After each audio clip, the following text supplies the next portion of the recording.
have Hellfire. Hello. As you can see, we are already fine in the lobby, and I will now officially start the timer. The first timer of this season. And I also need a document. Eh.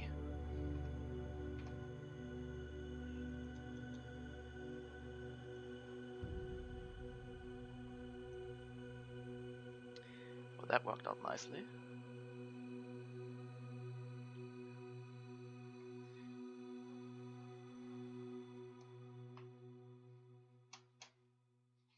And go!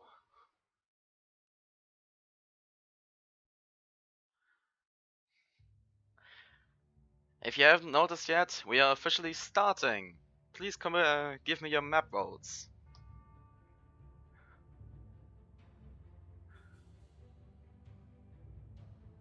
Well, there's already a team up for Kinforth from the blue team. That's 9 Iota.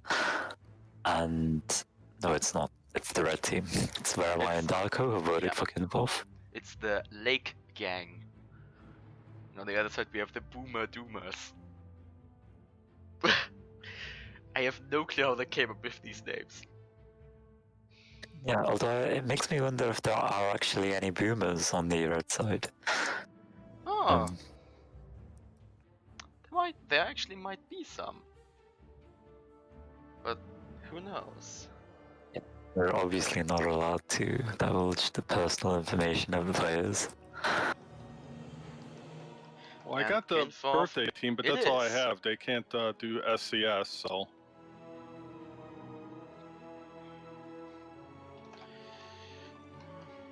I really like English, but I'm because definitely you can just open to write any everything small. vets or experience, you know, someone experienced that would like to be on a team with me for SCS.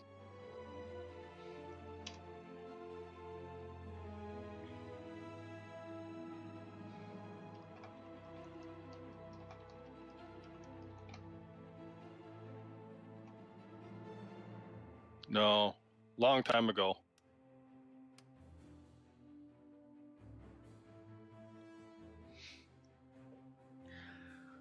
Already off for a rather surprising start, I'd say.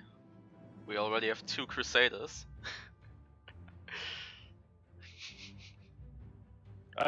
Perhaps very suspect with the mindsets of these pilots, they'll be taking, well, you see Vermai switch to Pyramidian, and it's likely there'll be other switches that will push out these Crusaders. Usually the pilots are pretty quick on picking up on the weaknesses, and Crusader has big weaknesses, and it's low, or rather it's exposed hull, and it's low health pool. Yeah.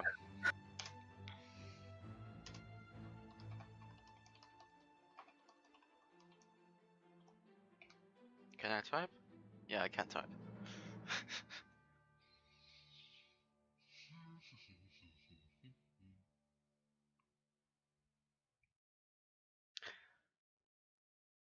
Also, I'm gonna get that out of the way right now. There's a special role in this game. It's called referee role, that grants you certain powers. Like, for example, you can edit lobbies and matches. And if you look at where am I, you can see the tag. For me, it's not displaying because I'm also a CA, but I have the referee role. I have both. CA role does not grant you referee powers. Now, with the official stuff out of the way, back to the topic.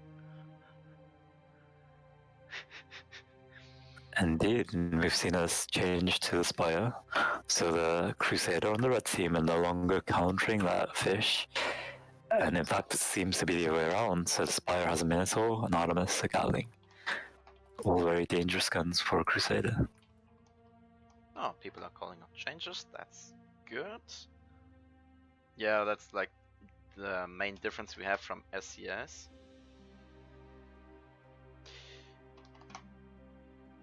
Change calls are mandatory. Yay.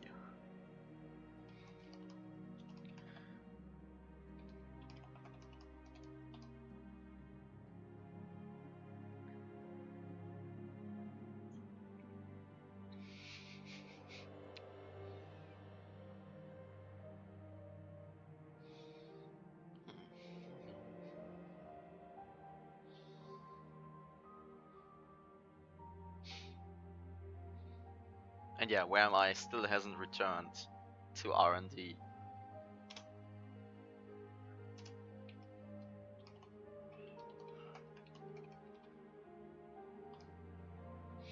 Yes, he's just running around stealing clan secrets from DDCO.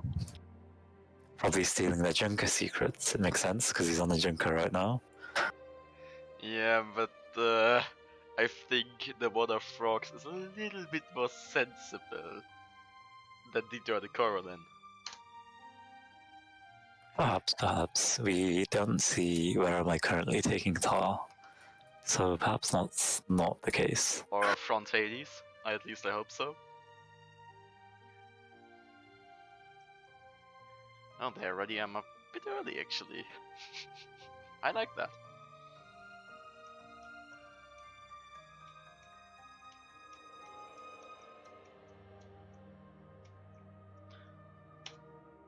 Darko, your time is up. So we're moving on to Assault on Kimforth. This is the Alliance map. We have plenty of buildings and it's quite a big map. Yeah. Some people know it as the bigger version of Paratons because of the cranes that are around, the density of the buildings, and the likelihood of being chomped away into a building, unless you're in the south of the map. PM streamers also tend to bring up a certain incident that happened on this map, involving some spaghetti, I've heard. Some spaghetti, you'll have to remind the viewers and me. Well, apparently I wasn't around then, but apparently there's been an incident where one captain was rather hungry, and he then hid underneath the map, or at the bottom of the map, from the enemy team. Oh, I think this is a case of Chinese whispers. So the pilot in question was me. It was Soup Noodles. And the key reason why we hid in the first place was because Alpha and Grump were super excited about hiding. So we did that, but we stayed put because I wanted to eat my noodles, since I hadn't eaten all day long. Well, so that's the story firsthand. Thanks for explaining that to me and our 2 viewers. And now to the ship calls out. Ship number 1 is the Water Frogs, a junker piloted by Where Am I. On his starboard side he has a bottom Gatling and top flag, front Gatling, and on the port side 2 Artemi. Ship number 2 is the CS Ariman, a crusader piloted by Darko. In the front he has Watcher Caronade, on mid-deck double flag, and on top deck 2 Gatlings. Ship number 3 is the We Are Cyber and Razors, piloted by Zenek. It's a Crusader with almost exactly the same loadout. So it's got a Watcher Carronade front, Gatlings top, and light flags in the middle of the ship. Yeah, that's exactly the same. And Ship 4 is Almighty, a Spire piloted by 9 Iota. It's got a Minotaur and a flag used by the gunner. And then on the top, it's got a Gatling and an Artemis. Oh, I just hear the battle drums. The teams are actually not going around the edges of the map, which is kind of what usually happens. Yeah, and we're also seeing an interesting choice of altitudes. The spot goes out on the blue spire. The blue team is flying very low, with the Cyber Razors, the Rolling Crusader, hidden at the moment. Spot goes out on the Junker, Water Frogs. Yep. So we've got this Junker and the Spire looking at each other. The other 2 ships, spot goes out on the Red Crusader. And some output shots too. And there you can easily see how thin Crusader's armor actually is. With just a few Artemis and Monitor shots, it's almost gone. The armor's almost broken, and the Cyber Razors just comes out now, rising above it. Armor break goes out on the Red Crusader. Ariman. Oh, yeah, that's like 1/4 of its perma gone. Not something you want to do. Meanwhile, We Are Cyber Razors broken too, but the CS Ariman died first, securing the first kill for blue. The Boomazuma, Dumas, sorry. And there's the Blue Crusader gone.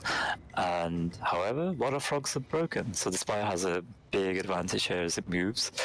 Although it doesn't maintain arcs. The Junker has time to recover. Yeah, they still go in this engage with a slight disadvantage. Yes, but the Spire's got the guns, and it's pulling and pushing the Junker, making it hard for the Junker to shoot back. Spire has the definite advantage here, but the Junker's trying to seek cover, trying to gain time to recover. That was a really unfortunate bounce, and with that they sit on the building. And there's no way the Junker escapes it. Oh, yep. And that ram. That was nasty. I'm actually surprised that ram worked. Could have been that the Junker was too far, would have been too far on the building. Yeah, there was the risk of that, but I think the blue team was in such a dominating position there. It would have been fine. Yeah, the Junker would have been dead in any case. And Spot goes out on Red Crusader, it's alone. Surely the blue chips are charging towards it. And he's got nowhere to back, buildings behind him. This is looking extremely dangerous. Both ships lose watches. Viewers, Zinok is streaming his perspective of view. Red Crusaders are already down, and the Water Frogs is in position, spotted, and the meat grind is on. Indeed it is. Already the red ship, the Junker, has lost its main engine, so this will be really easy for the blue ships to chase it. Yep. And I don't think we've seen an engine rebuild yet. No, they seem to be kind of slow on that. Yeah, the engine's still down. Looks like they may be sacrificing this Junker. No, engine goes back up, but they lose balloon, they lose armor. Take a quarter of their health.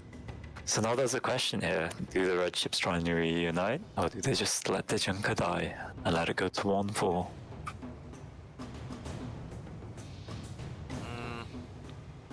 It's a kind of peculiar situation because we're now nearing the point where the other red ship has to respawn.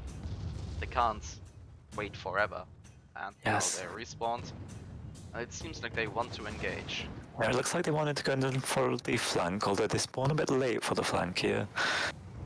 If the Junker can make it past this corner, it has a chance of living, but it bumps. They got stuck. Takes perma, and it's dead. We are 7 racers going in for the kill. But this Crusader is still going forwards. Spot goes out on the Spire, which means they've seen the Crusader. And they're doing it again. Their engines. Let's see if the Almighty's Punisher is punishing that. Seems they are desperately burning away the moonshine. But the rear feels like the red also team joining the fray. Yep. Flags go out. It's broken again. And with that, they are dead. Meaning the first match goes to red. Sorry, no, blue. The Boomer Doomers. Yes, if you could sum up that game, what would be the main thing for you there?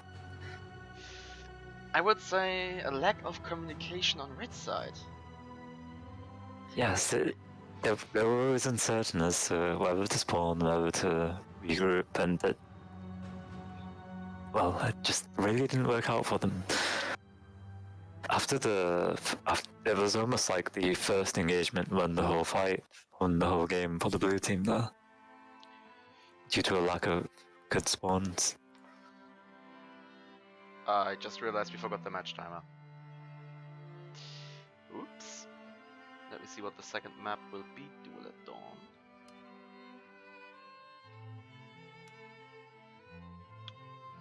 There it is.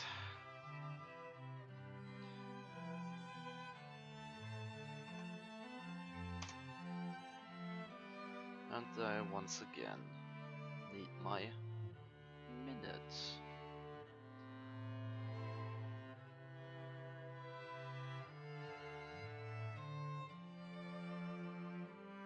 Okay. Team 1 or the Lake Gang now voting for Canyons. And yeah, there's not really much you can do about that.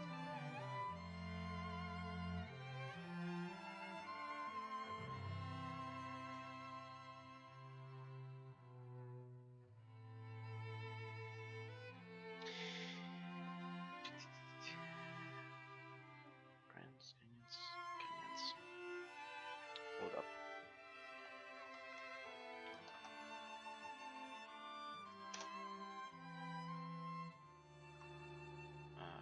Canyons. Yes.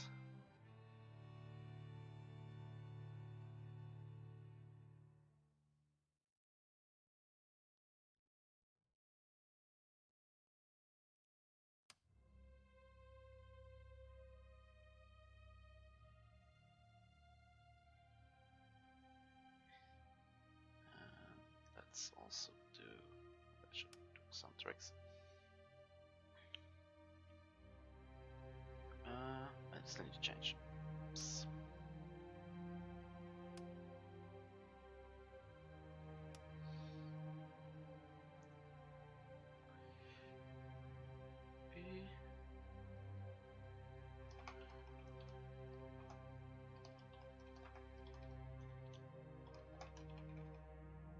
And 4 minutes to start.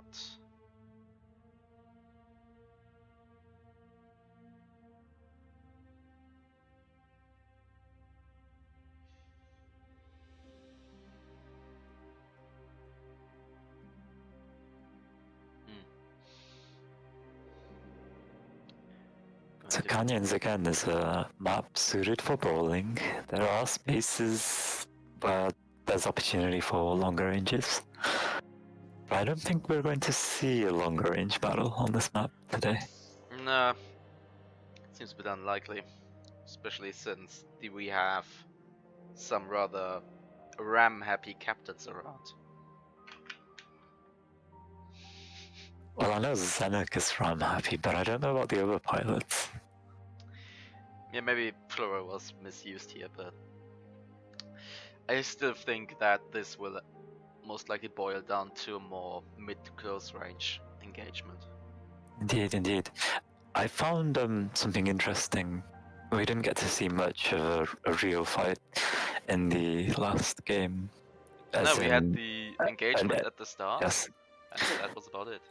Yeah, by which I just purely meant there were no even engagements, whether it was 2v2. Although the first engagement, you might remember, the Spire, the Junker and the Crusader were spotted on one team, and only the Spire was spotted on the other team. Meanwhile, Zenek's Crusader was sneaking around, and he actually got super close to the enemy Crusader without being spotted. He then was able to shoot the Crusader and move on to the Junker. And I think that use of remaining hidden was extremely powerful. So we'll watch out for it in this game. Oh, I actually forgot.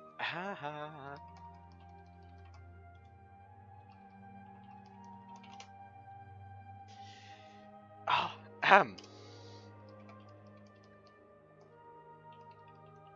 Although it looks like the teams are readying up. Oh, interesting.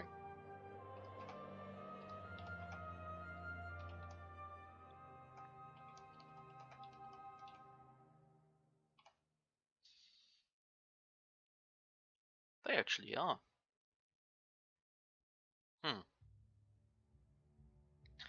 Now we'll see where this takes us.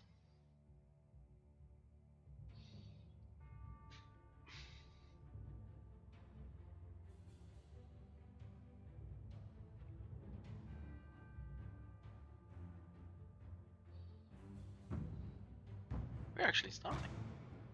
Yeah. I like it.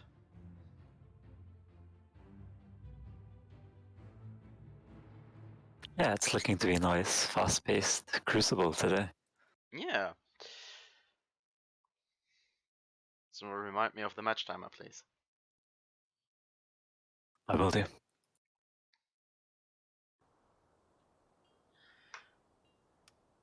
Match time is 20 minutes, and we have one. So, ship number 1 is once again the We Are Cybran Razors. Front Watcher Carrow, mid deck flags, top deck Gatlings, piloted by Zenok. Ship number 2 is once again the this time called the Great Mighty Patapon. A spire piloted by 9 Iota, front Minotaur, side flag, top deck Artemis and Gatling. Ship number 3 is a Stormbreaker piloted by Where Am I? Named the Overship, or rather Overship. Now it's got a heavy carronade on the right side and a Gatling double Banshee as the choice of light guns. Ship number 4 is the CS Dragula, a Pyramidian piloted by Darko. It's got Artemis Gatling front and Flamethrower flag on the side, and engagement's already starting here. Yeah, it seems the red team's charged forwards.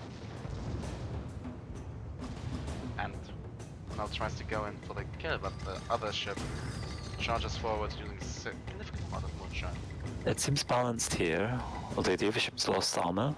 It's lost loads, it's already dead. Yeah, he moved into a double focus in the end. His ally wasn't really fast enough. Indeed. And now this Pyramidian's stuck here.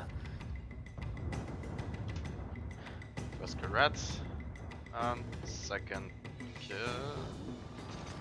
Well, there's only one way out here, and that's if he manages to dodge the shots and go around the corner.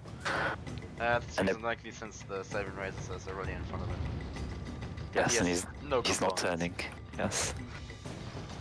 The armor break goes out, and there, he's dead.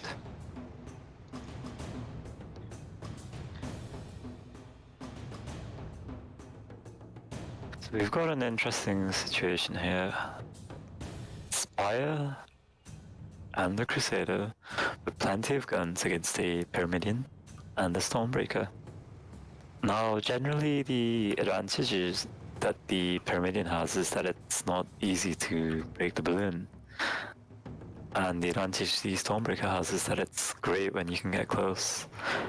However, the Spire seems to trump the Pyramidian at the moment because it's got a Gatling Artemis front, but it's also got a Minotaur and a flak front, so it's got more guns facing towards the Pyramidian, and it should be able to defeat it in a duel. The blue team went for the far away spawn and is already spotted, and Dragula appears to not really be moving. Indeed, and Spire's moving forwards. So it's good against the Pyramidian. It's also actually quite strong against the Stormbreaker. At least at the beginning of the engagement here. We have Cybran Razors now moving in onto blue team. It's quite the separation from the Spire, but they're moving in, and they're not afraid of the blue guns. No. Seeing low hull armors on the blue team.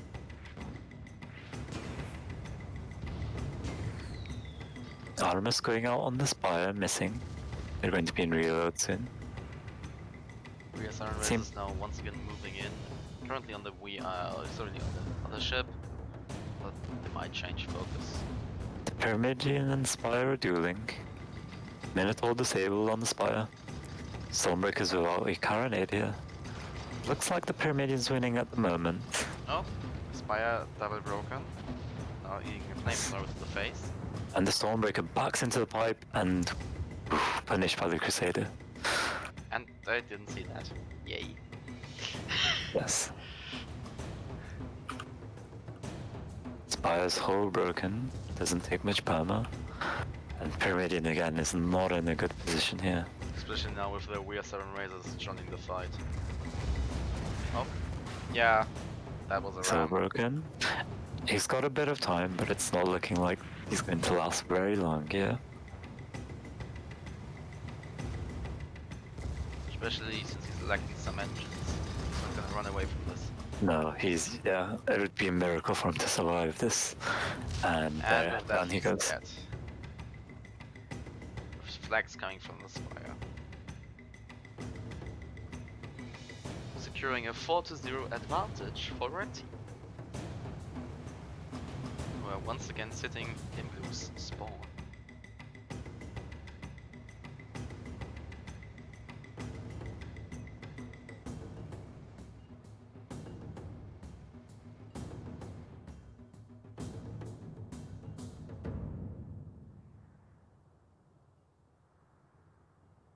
blue ships have spawned in.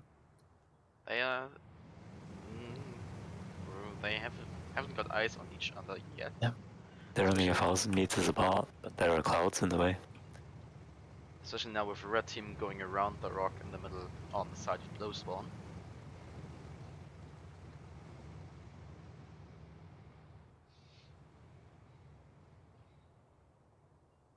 Looks like the Stormbreaker is going low, setting up for Carronade here. Yeah. And this Pyramidion is not in a position to use its Artemis if the red ships are high. It's gonna put it at quite a disadvantage at the beginning of this engagement. Especially since Darko has brought no hydrogen. He well spotted. Rather unusual. So Stormbreaker creates the engagement on the Spire. Spire popped. Pyramidion loses front guns. Gatling going out, but missing the Spire. Pyramidion's hull breaks, and flags go out.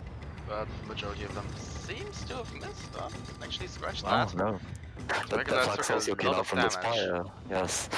I think some good comms there, and Pyramidion's looking in danger from the Spire. Stormbreaker's also in danger, and Pyramidion's got a sliver of hull and it dies to the Artemis.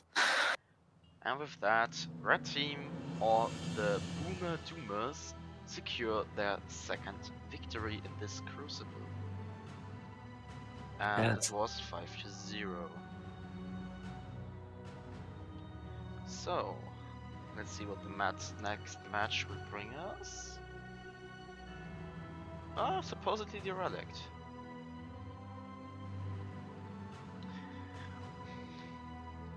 First of all, let's get back to the lobby.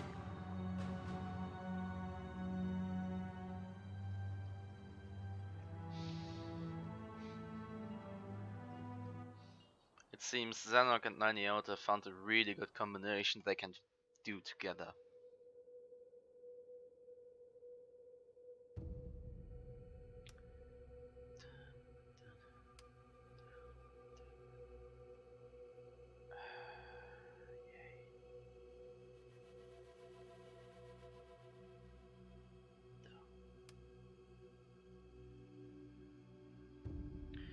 Okay, they have swapped sides.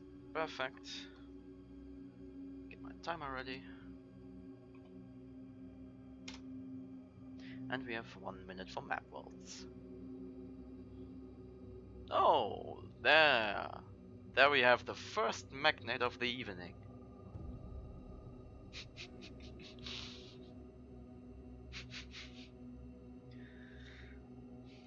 Indeed, but we'll see if it sticks. I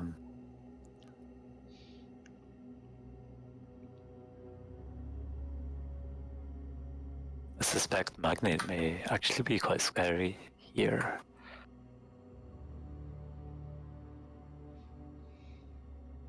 For both teams.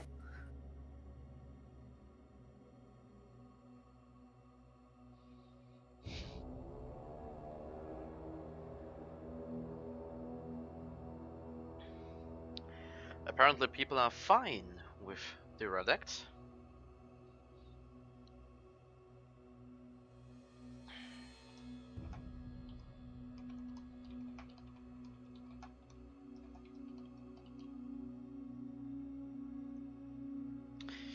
Little late, where am I? But we already decided on the Relict, so it should be fine.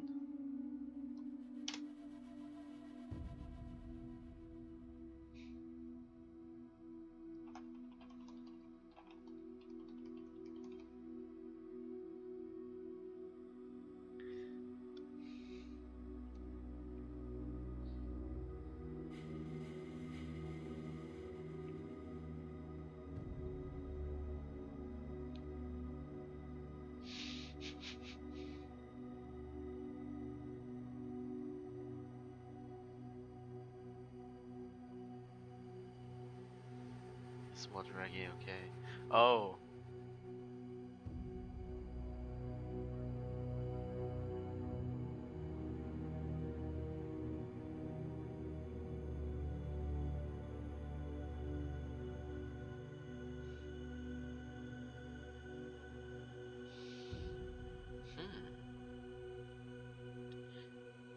And 3 minutes remaining on our clock.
Let's see if the timer runs out this time. Oh.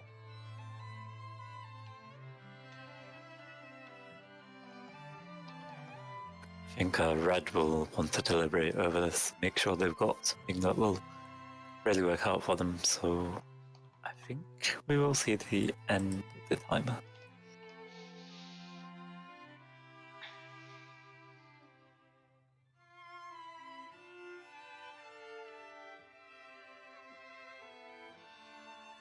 Also, it seems the matches were actually rather short, considering that I've been only live for half an hour by now.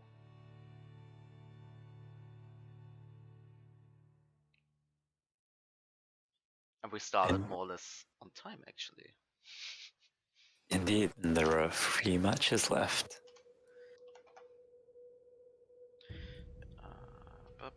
It should take us to about 22. Well, it should be about 1 hour and 5 minutes if the matches keep going at the same pace.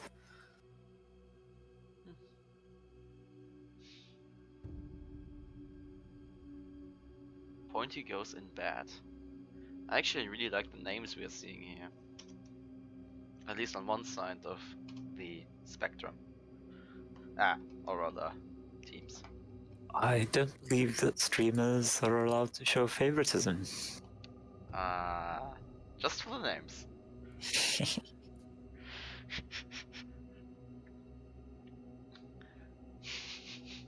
Also, for the neutrality IFU here.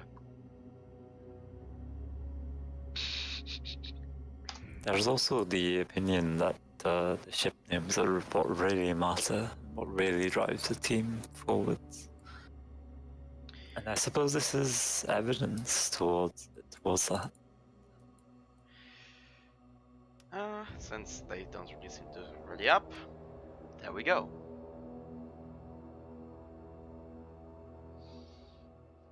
I think 10 seconds overtime is enough.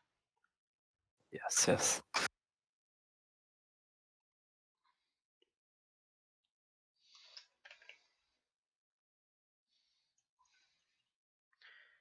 Also, the Engineers Union demands a 5-minute break after this match.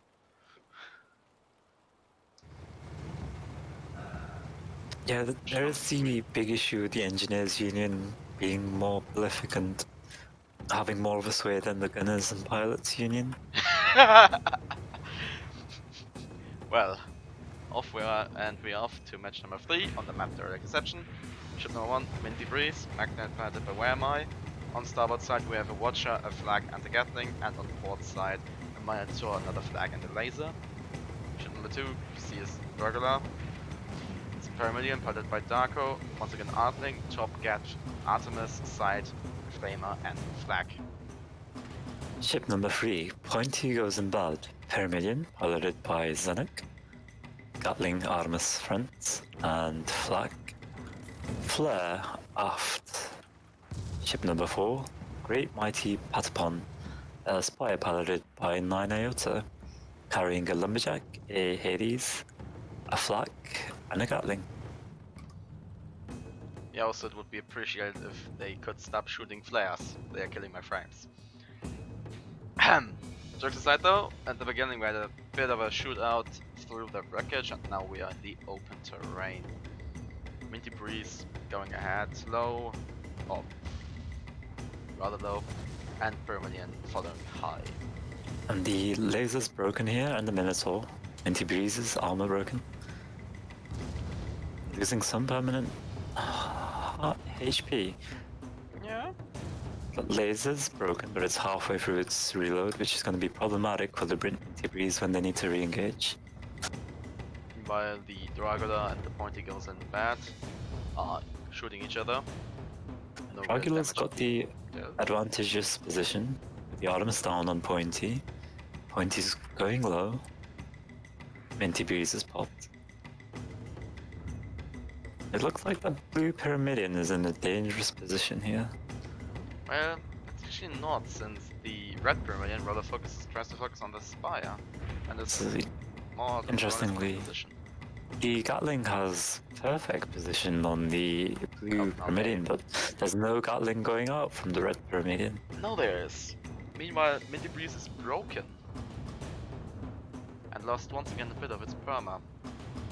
Pointy's broken, and it's lost half its perma. Yeah, they bounced on terrain. Ooh, Yes, that it's a was... shame. Ah, that hurt too And much. And now we get to see them first chase the Spire. for red.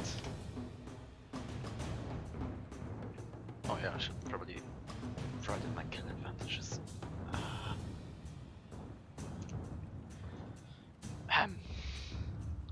So Spire is about to bump here, which is going to be problematic. Its armor broken. One Artemis hits into the Spire. Yeah, but since the flags on the Dragula are a bit out of, the flag is a bit out of position, I would say. With it being in slot 4 and not 3. It requires a bit more dedication than usual. And Spire goes down to about half. Meanwhile, Pointy goes in bad, comes back really quick to assist its ally. Dragula being Spire's in broken. a tough position here. Spire's almost dead. Flags go out, and flags take the Spire from the Minty Breeze.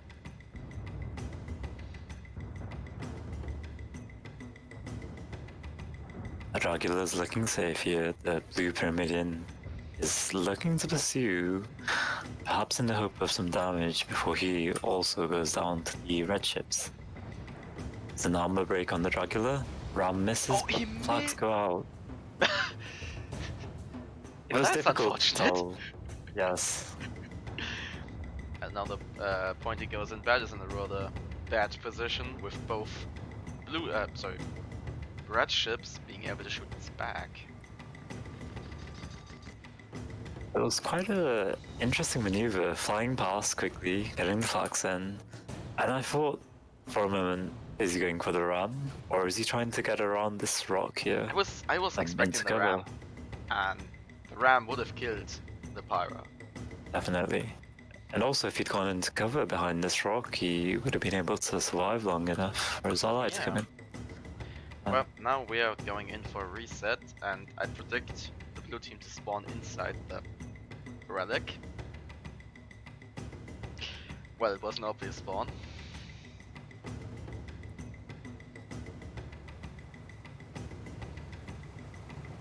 It's an interesting turnaround for the red team. This time they're going 3-0. Pyramidion is very low on health, and the Magnet has lost half of its health, so they've got a disadvantage going into this engagement. Spot goes out on the Spire, Spot goes out on the Pyramidion. Let's see what red team decides to do here. One more, and then also what blue team is reversing. Yeah, they're afraid. They're saying, okay, we don't want to be near you anymore. You're actually quite scary. So I wonder what sort of engagement they are looking for then. Probably a more mid to long range engagement where the Spire keeps the Magnet suppressed and the Pyra can take care of the other Pyra.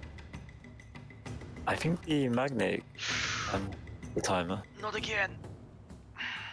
I'm gonna give us a time of 10 minutes. Is that adequate? No, they have more than 10 minutes. Are you sure? Yes, they How should much? have about 13 minutes. In game or left? Left. Okay, I'm gonna give us 12. It's the closest I can get. So yeah, the Spire would have actually had an advantage there because there's not a lot of space for the red ships to fall if they do fight in the ship. So I'm surprised at this decision. This is giving them a lot of vertical space for the red team. What's interesting now too is that red team is inside blue spawn and blue team is more or less inside red spawn.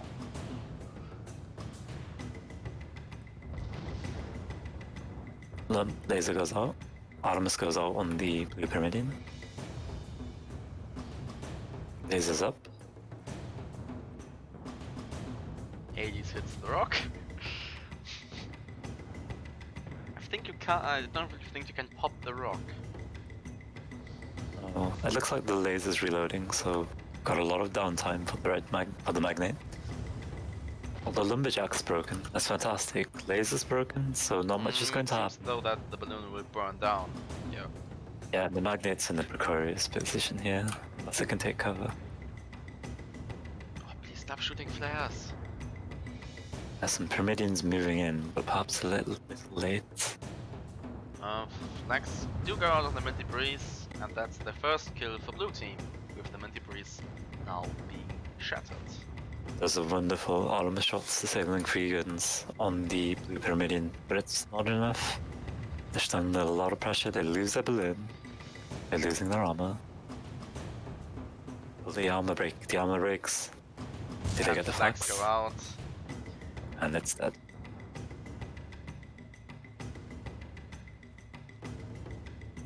So the score is 3-2 the red team. They still have the advantage. There are 10 minutes remaining on the timer. Now that we have one.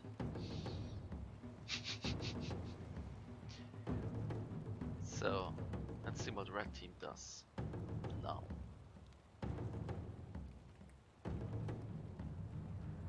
Yes, it felt like there was a lack of dedication from the Pyramidion there on the red team. Not moving in, not shooting that Gatling, not putting on real pressure. And they decide to spawn inside the wreckage. Looks like they're trying to go out through the window, although this Pyramidion is still not moving. Pyramidion's lowering altitude to bump the magnet. Well, perhaps that was a little love tap more than anything purposeful. It seems red team is setting themselves up to charge through the hole. I think it could be a fantastic position if they charge the Spire here. The blue Pyramidion is not in position. Nope, it seems the magnet is aware of the position of the... Yep, now they are. And that's a wonderful armor break. No flags and arc. Flags from the magnet coming out. But they were a bit too... Nothing taken. There should be a second break, or it's close enough for the flags.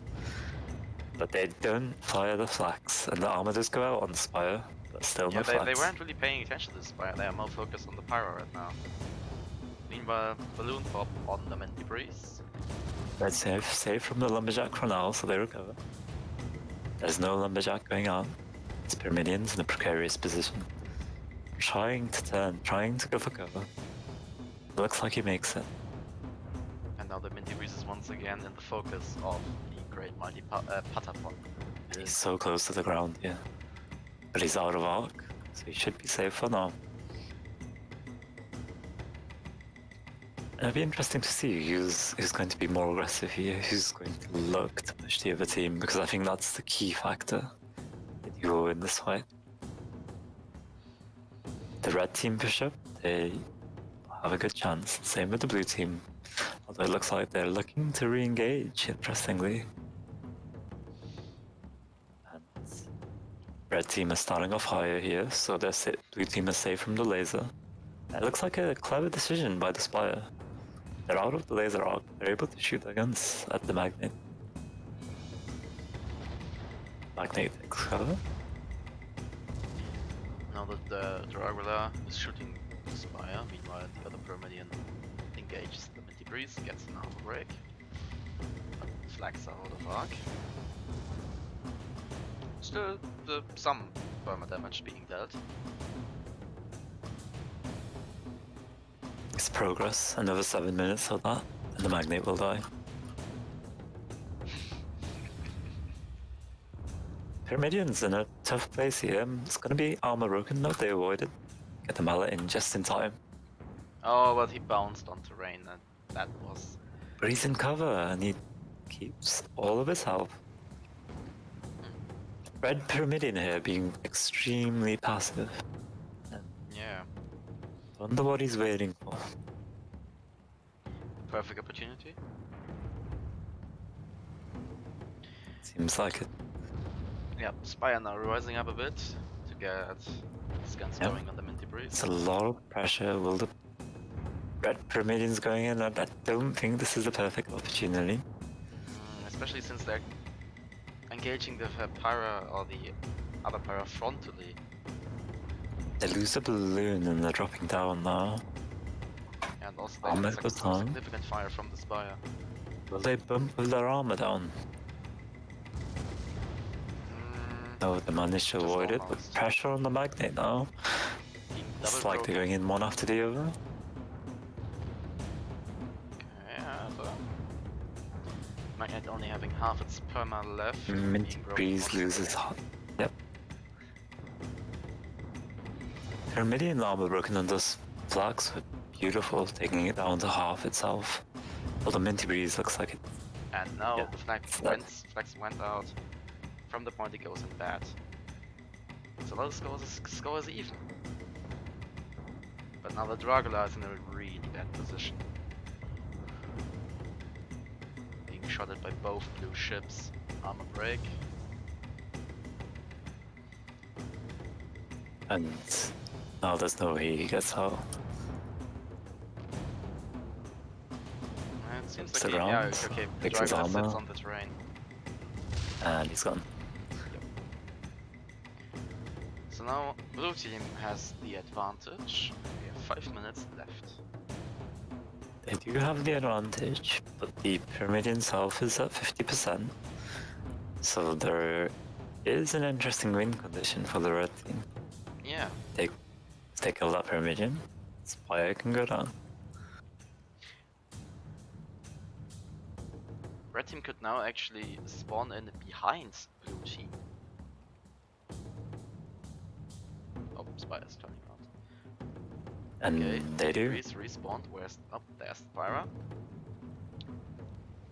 But the big question is, can they make it happen? Okay, both red ships now focusing their fire on the point it goes in bad. Meanwhile, Minty Breeze broken. And they took a flare to their hull. Minty Breeze is not in a good position here, and the Pyramidian's No. just been backing off away from the Flags being ships. brought into arc. Minty Breeze only having a no slither health. of health left. This is not looking good for them. Ooh. And they are dead. Which means the Boomer Doomers take the third match too. That's 3, 2, 5. And with that, the Boomer Doomers officially have won this Crucible. Congratulations! But the Lake Gang still has the possibility to regain its honor by winning the last 2 matches.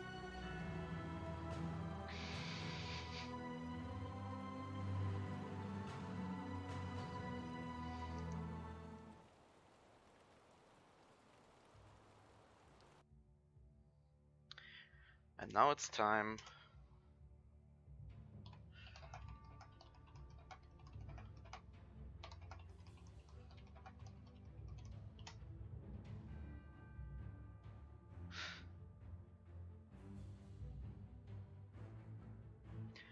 and I will now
And we are back after this 5-minute break demanded by the Engineers Union.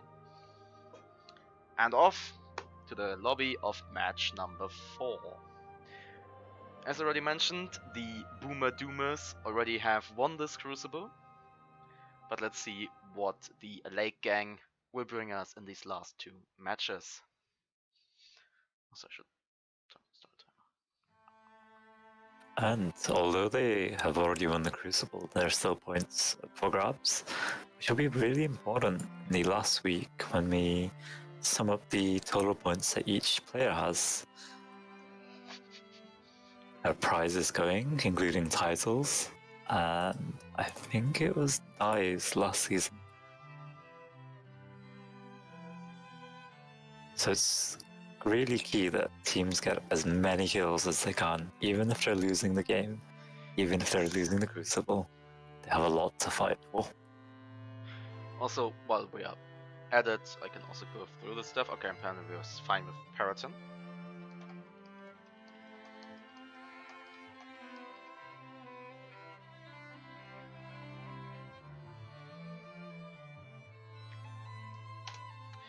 The first place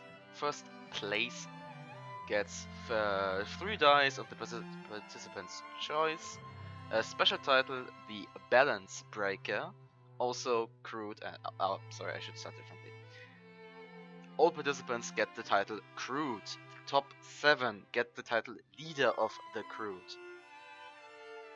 And the top spot also gets the title Balance Breaker. Also, the first 3 spots will receive a custom item from the store and have the opportunity to choose and name a custom die.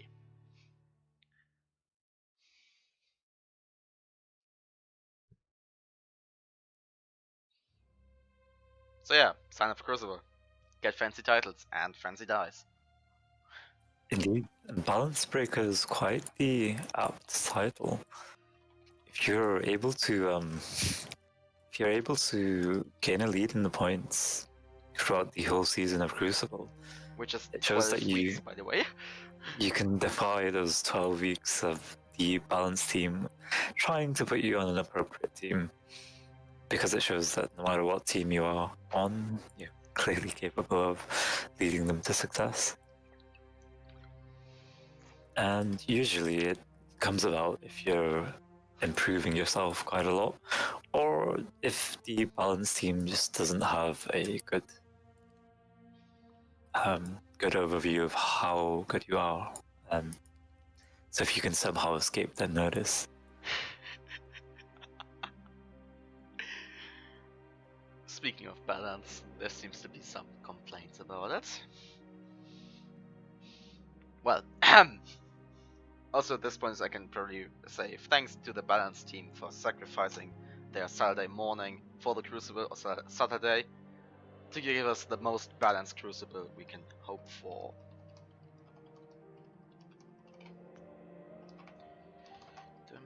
Yeah, it's balancing is strange. It's like a jigsaw. It's not necessarily a case of balancing things on a scale where if you have equal mass, still things will be balanced. It's harder because sometimes you put 2 people together, and it's like fire and water, and it breaks the whole team. And sometimes you can put 2 people together, and they create a massive synergy.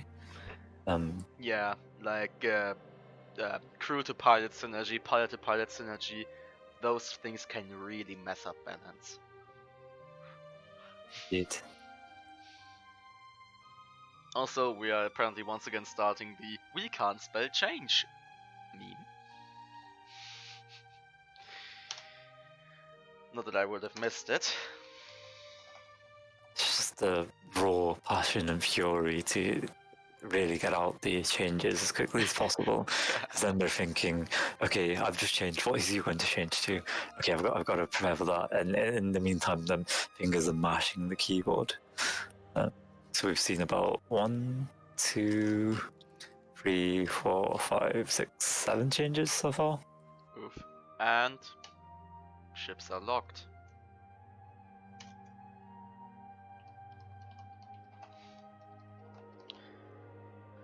Notably, Darko has brought hydrogen this time. Oh, really? Yeah. Oh.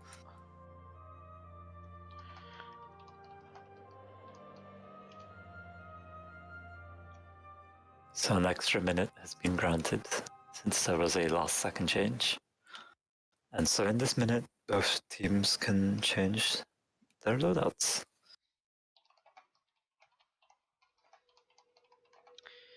Indeed, especially since blue team went for a rather late change.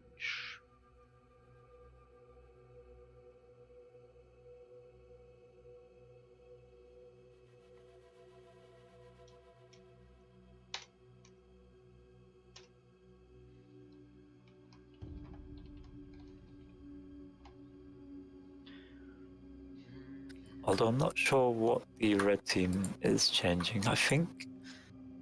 Oh, he changed to a fish. Okay. And an encoding gun change. No extra minute will be granted. We will be going in 30 seconds. I think he changed before the callouts. I think that's fair. It's just an instant after that he was able to type it. Yeah, it should be fine.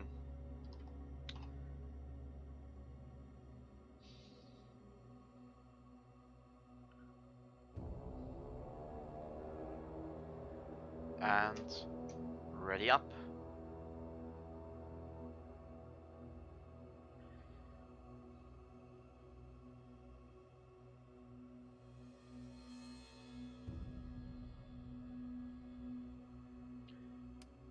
And with that, we are off to match number 4. Indeed, it's going to be a 20-minute game, although it is Paris and Rumble, so it'll be interesting to see how far into those 20 minutes we get.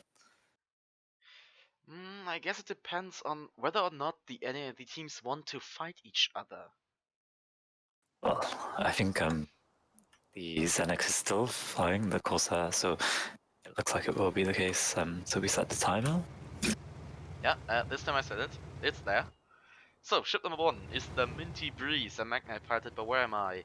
On starboard side, he has a Watcher, a flag, and a Gatling, and on port side, a heavy carronade, a flag, and another Gatling. Ship number 2 is the CS Dragula, Pyramidion piloted by Darko, once again Artling with top, Gatling Artemis, Side Flamer, and flag. Ship number 3 is the Metal Boxes. Of course, a Corsair piloted by Xenec, carronade front, Gatling Quatchers on both sides, and an aft flag. Ship number 4, the Strelitz. Aft Harpoon. Of course, thank you. An aft harpoon. Ship number 4. I'll come back to the aft flag in a moment. The Strelitzia, a Pyramidion piloted by 9 Iota, Gatling Artemis front, and flag Gatling on the side. So looks like the blue team has moved in, the Corsair and the Pyramidion. Red team is still back towards this one. So yeah, aft flag. There was once a pilot called Sputnik. He had quite the individual style, and there was a point in his career that he took a squid. In fact, I think he always took a squid with an aft flag. Notably, when they changed the aft gun on the squid so that it doesn't point backwards, and he tried pairing that with like Hades and Gatling, flying it backwards. So the term aft flag really sticks out in my memory from all those years ago. Well then, the metal boxes seems to have found the enemy. And he interacts with the train. Actually, probably to their advantage. His balloon's slow, and he's bumping the train again. His balloon's so low. Actually, he's popped. They rebuild the balloon. They've been spotted. How did they pop it? Was that long range? He hit the terrain twice. Oh, okay. So it wasn't a long-range Caro from No, the breeze. The Gatling going out on the red pyramid manages to find cover. Blue Pyramidin has height advantage.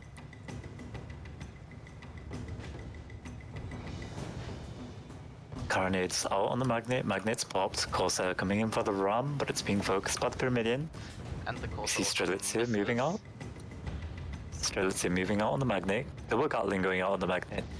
Although the Corsair is thinking about by the red Pyramidian, and the Sables go out on the Corsair. Corsair's in a tough spot here.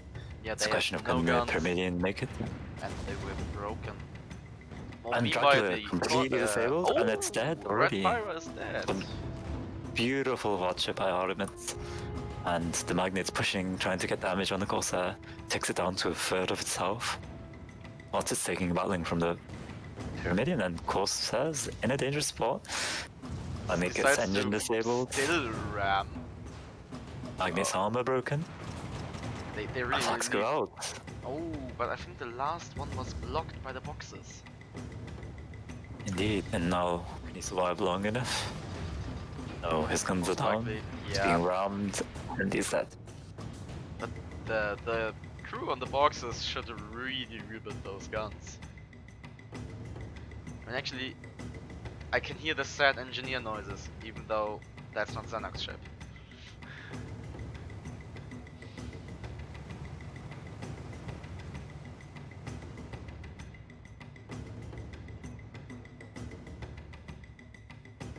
Oh wait, you are the one viewer, aren't you? Yes, that's right. Well, hopefully someone will watch it back. Oh, meanwhile, the red team respawned at the bottom of the map. And blue team might be able to see them. Oh, but first of all, someone on the course had tried to harpoon the Strelitza. Artemis going out on the Corsair, not seeing a Sable on the Carnade. Two guns go out on the Magnet. Corsair's in a precarious position here. Armor's broken. Oh, hit by Artemis. Magnet's popped, but he's in a safe-ish position. Yeah, especially if the blue Pyron are backing off. He's still popped, he's still dropping. Gets his balloon rebuild. Next chance to charge. But can they get the Gatling arc on the Corsair? It looks like it's going to die. It looks like Zenit does not care. Wants to ram. No Gatling's going in. Armor broken, and just one shot, and the Corsair's dead, but there they go down to the Gatling. Dracula's disabled, and he's in a bad position if the flags go out. The flag got disabled. Yeah, it was a wonderful watcher by Alpha. Took out the main engine, the side engine, the flag. Armor's broken the Pyramidian at the moment. Can they rebuild those engines? Can they get the Artemis to disable the flags? It looks like the engine's up on the Pyramidian, main engine's still broken. And armor is about to go down. Again. Meanwhile, here again. Yeah. Rushing. They managed to get the Malatin on the Pyramidian, the Chauffeur ship's rushing in. Pyramidian broken again. Dracula's lagging behind, but the Magnet's in a good position to kill it. That's a beautiful disable by Koik on the flak. That'll buy them some time. And they're broken again, but the flags miss. I saw them hit. Oh, the Pyramidian's got just a tiny bit of health again. Oh, metal box appears to be hiding between the buildings right now. Oh, now they're moving. Making his escape, but he's moving forwards, and it looks like he's going up here. The metal box is fleeing. Yes. And the Strelitza is now dead.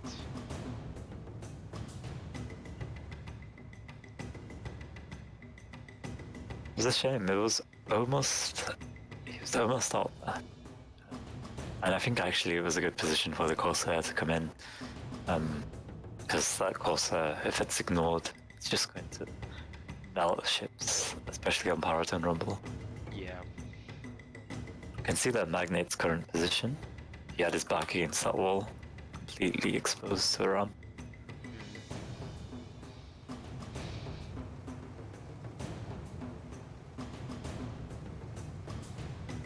Don't forget, kids, listen to Hellfire, you will probably learn something.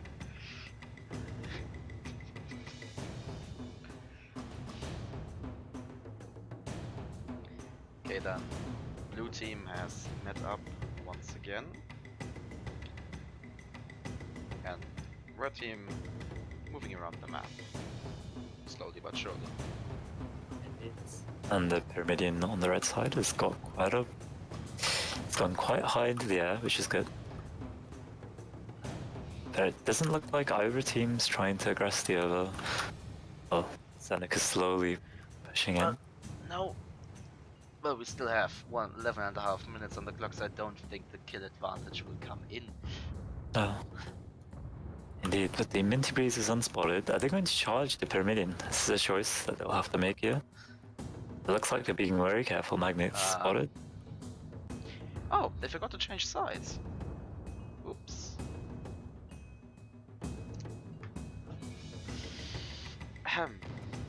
Interestingly, Hwacha goes out from the Corsair, but we don't see a heavy gun from the Magnet.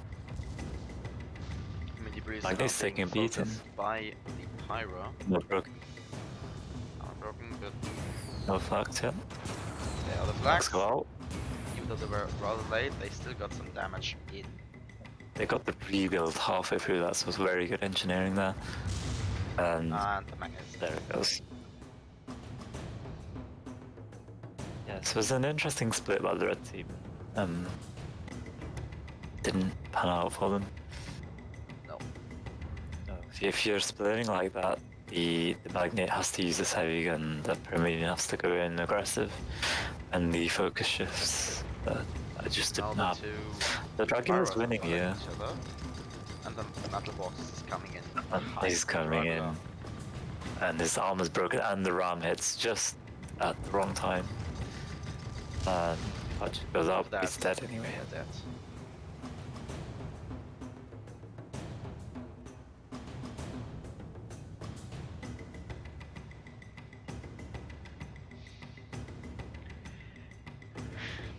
Oh, it seems blue team is preparing themselves already for the next charge.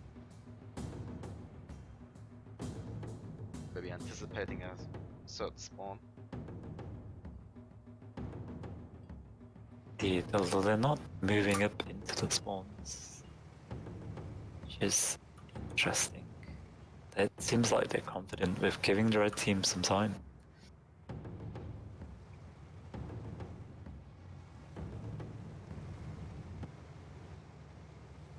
Well, I guess what they're doing is working. They just want to keep going, keep doing what they're doing. Spot goes out on the Magnet and the Corsair.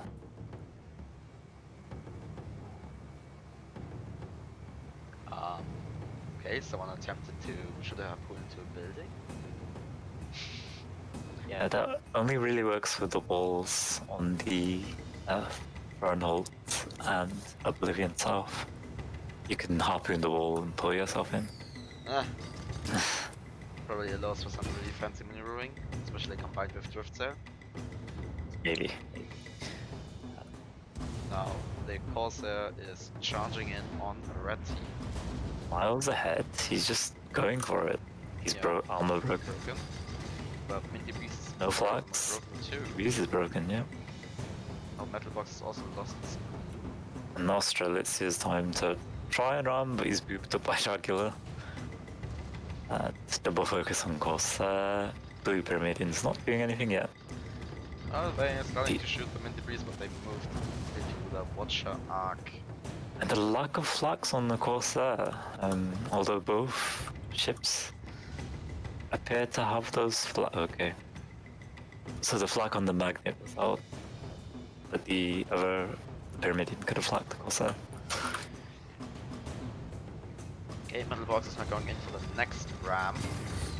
It's a vicious ram. And now... Oh, they actually bounced back. Flax go on Strelitz too, Both only some of them Strelitzia and hitting. Minty Breeze taking quite a lot of damage. The Minty Breeze survives, they can recover. Looks like Now they're the going Minty down Breeze here will and touchdown, and that was the final blow. So the Boomer Doomers also take the 4th match in this Crucible, with an end score of 2-5.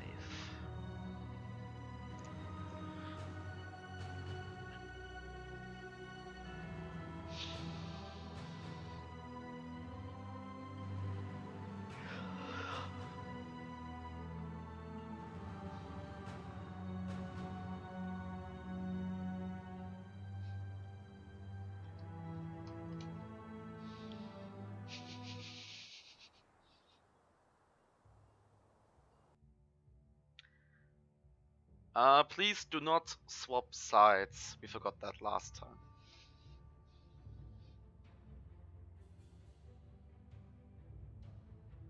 So, let's see what this match will bring us. It will us. Apparently people aren't listening. It will bring us we said Clash at not to Blackcliff. swap sides.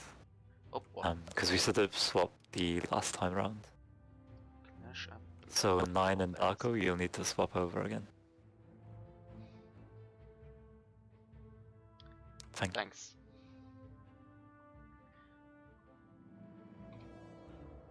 And map worlds time. Map world time.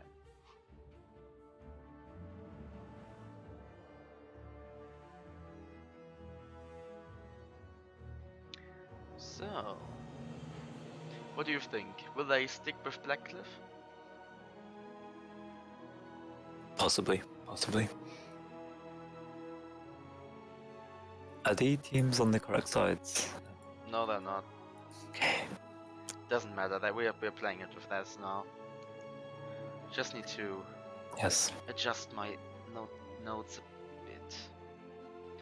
So now we have team 2 on red and team 1 on blue.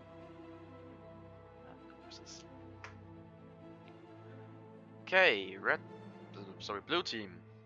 Team 1 Leg Gang is sporting Blackcliff.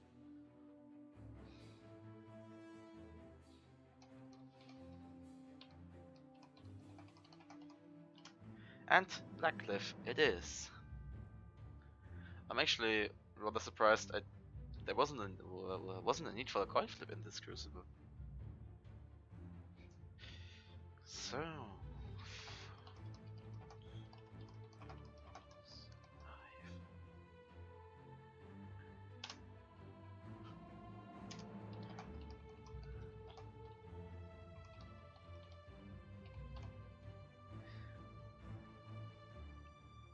okay, then let's see what this last lobby will bring us.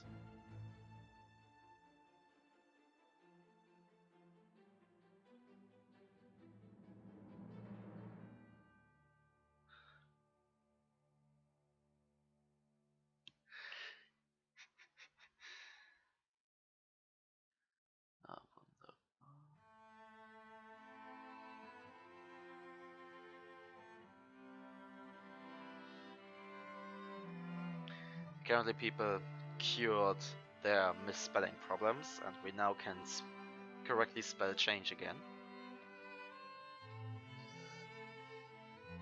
But I'm not even gonna attempt to pronounce that second name. Nebuchadnezzar.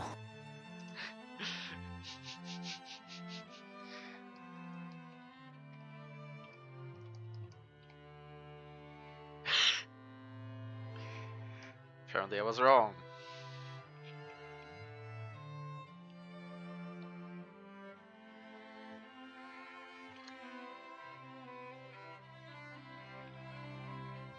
Nebuchadnezzar.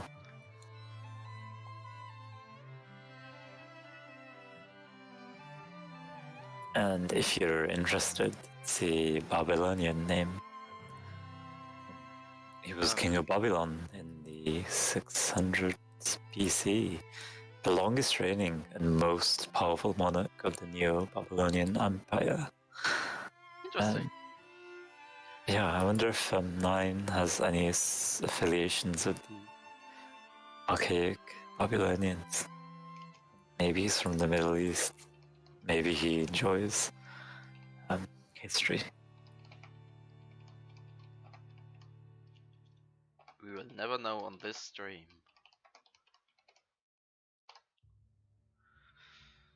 Indeed.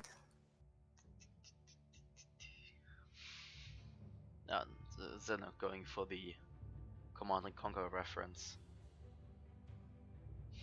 I don't see the relation between the Stormbreaker and the Tiberian Harvester, though. Likewise, I don't see the connection between the Junker and the biblical figure. Nor do I see the maybe connection. because the Yes. Stormbreaker is the Arashi ship, and Arashi is more of a desert faction. Maybe there's a connection there. Maybe. It's a shady one, though.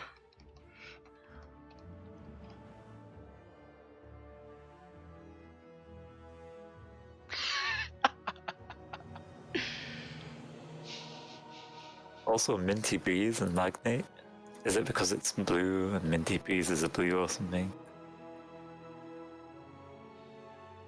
And I don't get how the Junker is supposed to look like a boogeyman. It's Maybe the Junker is the boogeyman. Yeah, it doesn't feel like it. Actually, have you seen Darkofly Junker yet? I think he's only one per million. Only in pub lobbies, so I can't really judge his competitive play. Indeed. Has it been per million every game from him so far? In here? Yes. Yeah, he actually has. Time is up.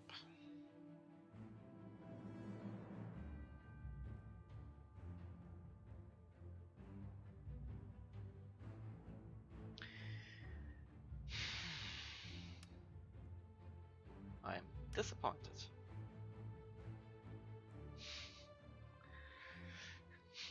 I think this is the 4th lobby I 4 started.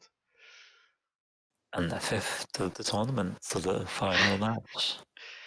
Yes. Let's see if the Lake Gang can finally show its superiority. Indeed. Also, match timer, this time around I'm not forgetting. And it's time for ship number 1. The Multiberium is Stormbreaker piloted by Xenon. On his starboard side he has a Watcher, and on his port side a Gatling and double Banshee. Ship number 2 is the Nebu whatever, a Junker piloted by 9 Iota.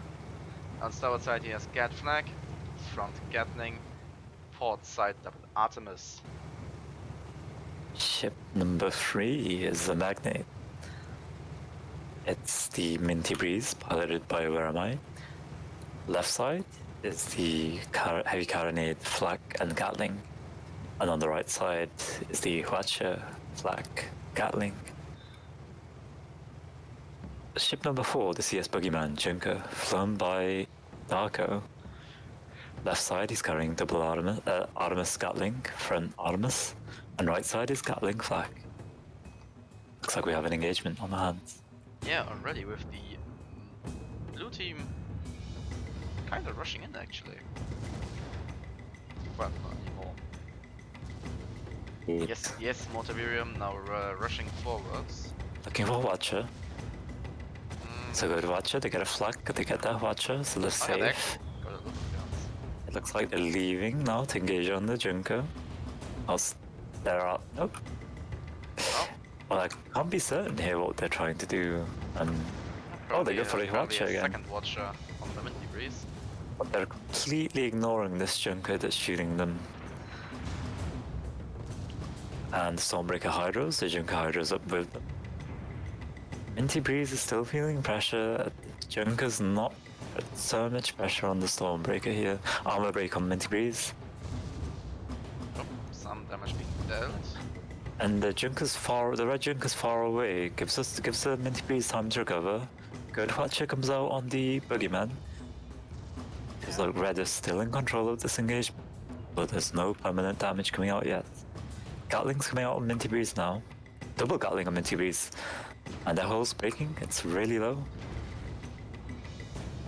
Up, hole's there's broken. break on the Minty Breeze. But it Autumn seems is still up. the flex ran really ready. But they're still in control. Main engine down, armor down, Carnage down on Minty Breeze. Once again, massive hull damage. Got almost no permanent. Oh. They just one Artemis shot from being killed.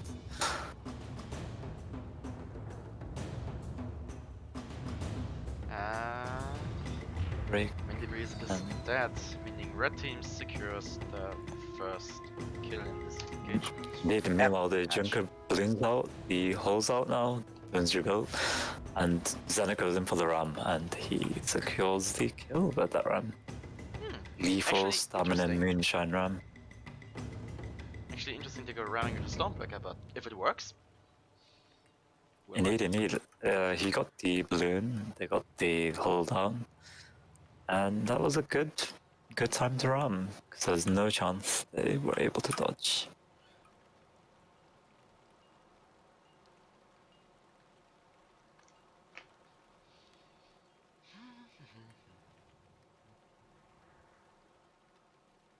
It was quite the beautiful maneuver though, to have the vision that the break was coming, the ship was almost head on, all you had to do was turn a bit more.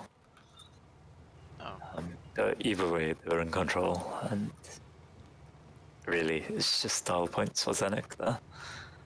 It was an interesting engagement though. Stormbreaker flew in. We are off to the second engagement. Yeah. So last engagement, just a reminder, Stormbreaker flew in, used the Watcher twice on the Stormbreaker, twice on the Magnate. This time around though, the Watcher of the Stormbreaker got disabled. And even though they got more coming out from the Junker. Indeed, and even though they got more disables on the Magnate, they decided to back out. Balloon broke on the Nebuchadnezzar. Just say Nebu whatever. Or just Nebu, I'd say. Watcher on the Magnate, not very effective, and the Stormbreaker is exposing itself. The Junker's too low to punish it. Oh, armor break on the Hull break out on the Minty Breeze. Stormbreaker now going into the next Watcher. Boogeyman chooses to control the red Junker quite effectively with some armor shots. He's not using all his guns. Meanwhile, Zenit is punishing. Oh, but the Watcher goes out. He doesn't get enough guns. That's unfortunate. So it looks like Minty Breeze is losing, but also Boogeyman seems to be winning. Some flags go out, Minty Breeze losing its armor too. And that's a beautiful Watcher, taking out an engine and all 3 guns on the Stormbreaker. But Stormbreaker's looking to disengage and swap here. Can it make the swap while staying out of the Magnate arcs? Junker, does he notice the Stormbreaker? Watcher is looking at the Junker now. And the Junker's not noticed. Junker gets disabled. And that's the Boogeyman broken. And flags do go out. Some good damage on Boogeyman. And with that, Boogeyman is dead. Securing a 3-0 advantage for red team and putting the Minty Breeze in double focus.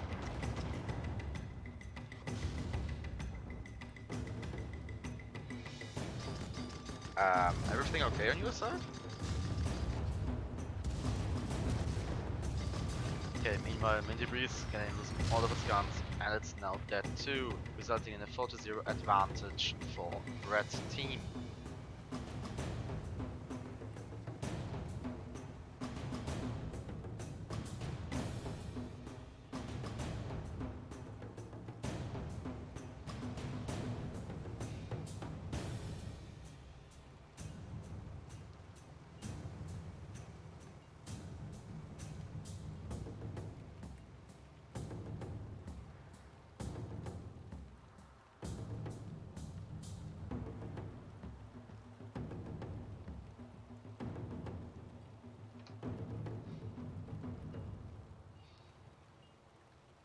Let's see where blue team respawns. Oh, there they go. Will this be instantly spotted by red team? Yes, it will. So with that, we're off to our hopefully last engagement of this match. Actually, the Nebu something is going in with a slight disadvantage. I think only 2/3 of its hull. Yes, Motabirium now once again charging in on the magnet, trying to get its trying to get its watcher going. They got thin engine and the side gun there. They now are being focused by both ships.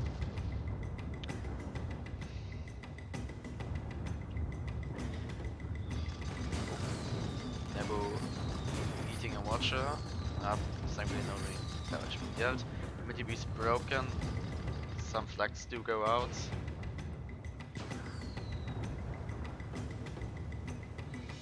Boy, that was really good flag. Ultimate shots. Now the Nebu is sitting in front of the boogeyman. Using one engine. Well, actually two.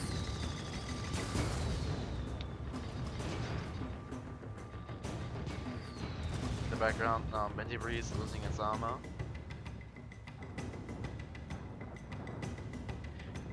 Yes, Motabirium lost its armor too, and they only have a bit of health left. Also, the Nebu is broken, and it's actually dead now, resulting in the first kill for the blue team. Yes, Motabirium now in the double focus. Actually ramming the boogeyman and dying, more or less, in the progress. And now blue team is kind of in an interesting position with the Magnate only having 1/4 of its health left going into this the next engagement. Red team already respawned. Actually, just one red ship. Oh, there's the other.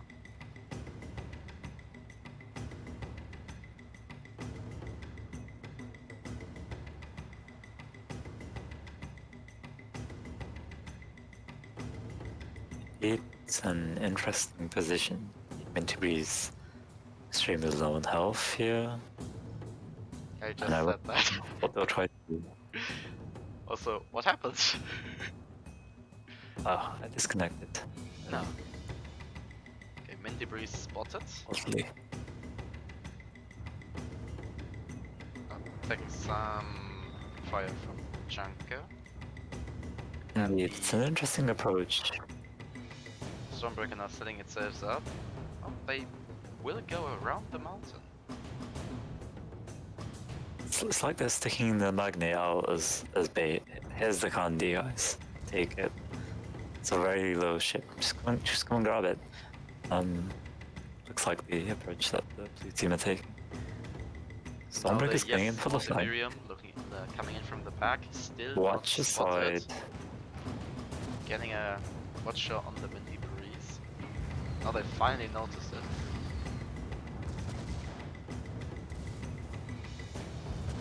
And now with the blue ships being distracted, the Nebu bounces on the whatever that is, refinery tower, and comes into the fight. Oh. They... okay, they're not sitting on it. Indeed, if he gets popped here, this is very dangerous for the Junker. Yeah. Speaking of which, he is popped. Maybe his parachute will do the wonders.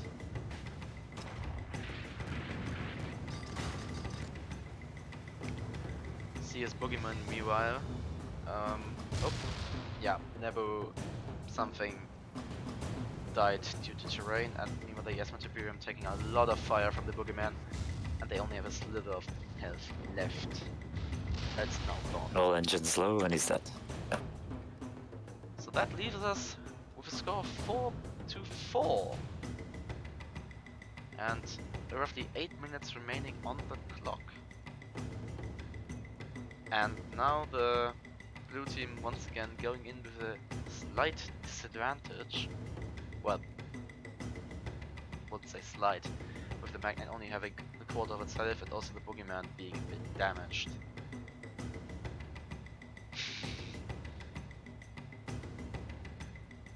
Red team though still has the first kill advantage, so if they want to go for the boring stretch, which they probably won't do, they could just sit there for 7.5 minutes and win. Looks like the blue team's going to be sitting here for 5 minutes. But it seems that red team is moving.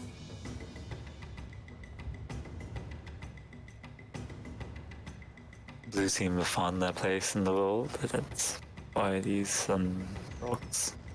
It's their choke point. Oh, both red ships spotted, also the debris is spotted. Watcher getting set up. And there's the Watcher. Getting some nice saves on the debris together with Artemis from the checker. Maybe this will become a thing on Blackcliff. You just see competitive teams sit in this alcove waiting for the other team to pass through the choke point. Here's Montevideo bouncing on the tower there.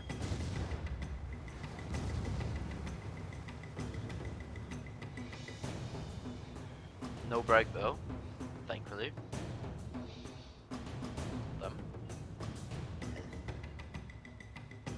Oh, this gap will be the streamer's nightmare.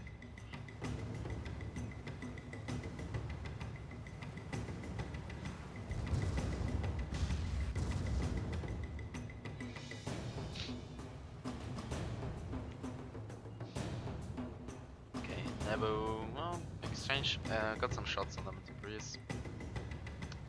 Would say neglectable damage.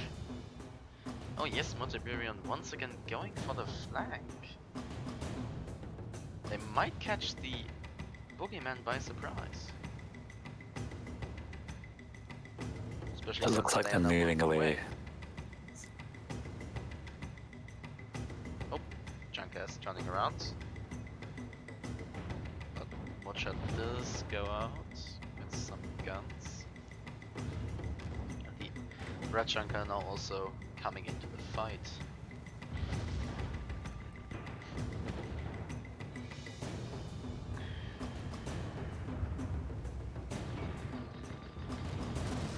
Boogeyman eating a second Watcher and also an armor break. Oh, and now the Imperium of the Watcher to its side. Boogeyman took a bit of damage. But he's still flying into the Red Junker, surprisingly. He's being disabled really well by the gunners on Red Junker and he loses almost all his health. Now the Stormbreaker is trying to fight once again, getting the second Gatling going on the Boogeyman. And with that, the Boogeyman is dead. Resulting in the total victory of this Crucible for the Boomer Doomers, with an overall score in matches of 5-0, completely obliterating the